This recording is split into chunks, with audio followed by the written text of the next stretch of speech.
Història d'un grumet. Deu fer cosa de 200 anys, un grumet va tenir la mala idea de ficar la mà esquerra a l'aigua mentre desembarcava a un bot al port de l'Havana, a Cuba. Un tauró li va arrabassar d'una mossegada.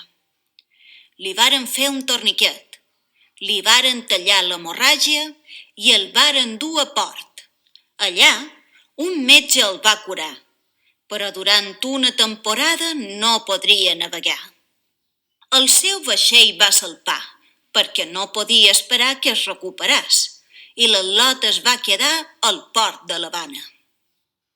Era intel·ligent i simpàtic, aquell atlot pèl-roig i ple de pigues, i de seguida es va fer popular al port. Es guanyava la vida duent comandes amunt i avall i ajudant on podia amb la seva única mà. Un dia va arribar en un vaixell un escultor que feia figures de fusta. Les duia sense pintar perquè pensava que l'aire de la mà i els cops les espanyarien i volia pintar-les en arribar a Cuba. El grumet es va fixar en les mans de les figures.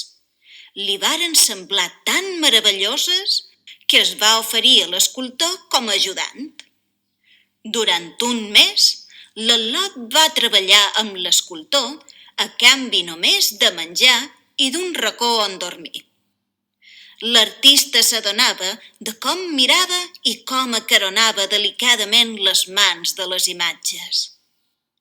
Quan va acabar el treball, es va acomiadar de l'atlot i li va donar un bolic de tela vermella.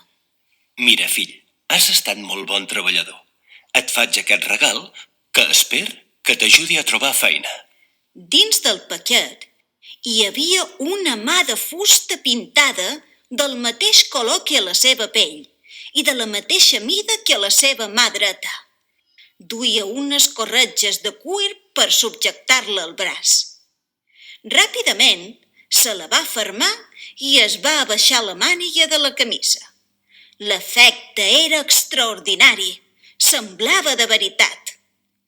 Amb aquella nova mà, l'atlot va tenir l'oportunitat de tornar a navegar i de guanyar-se la vida com més li agradava, solcant les 7 mars. Però això ja és una altra història.